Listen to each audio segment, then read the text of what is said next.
சொல்றேன். ஒரு கதைய ரெடி பண்றாரு. அதுல இருக்கக்கூடிய ஹீரோவோட கேரக்டரைசேஷன் வந்து கொஞ்சம் மிக்ஸ்டா இருக்கும். நீங்க நல்லவரா, கெட்டவரா சார் அப்படின்ற மாரி தான் கொஞ்சம் மிக்ஸ்டா இருக்கும். அப்போதைய வந்த படங்கள்ல பார்க்கும்போது, பொதுவா ஹீரோ கேரக்டர்னா இப்படிதான் இருக்கணும், அப்படிதான் இருக்கணும் அப்படின்ற மாரியான ஒரு ஸ்டீரியோ டைப்ஸ் இருக்கும்ல. அந்த மாரிலாம் இல்லாம, வேற மாரியான ஒரு கேரக்டரைசேஷனோட அந்த ஒரு கேரக்டர் இருக்கும்.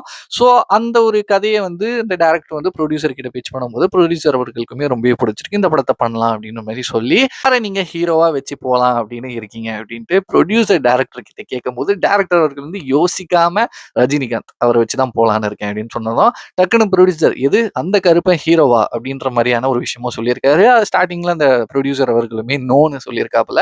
இந்த டைரக்டர் நான் இந்த படம் பண்ணா அவர வச்சு தான் பண்ணுவேன். அந்த கேரக்டர் தான் எனக்கு வேணும். அந்த கெட்டவன் தான் எனக்கு இந்த கதாபாத்திரத்துக்கு வேணும் அப்படின்ட்டு ஒத்த கால்ல நின்னு அந்த ஒரு படமும் எடுக்கப்பட்டுச்சு. அந்த படம் தான் முள்ளும் மலரும். அந்த டைரக்டர் தான் மகேந்திரன் அவர்கள். எப்பயே சரவ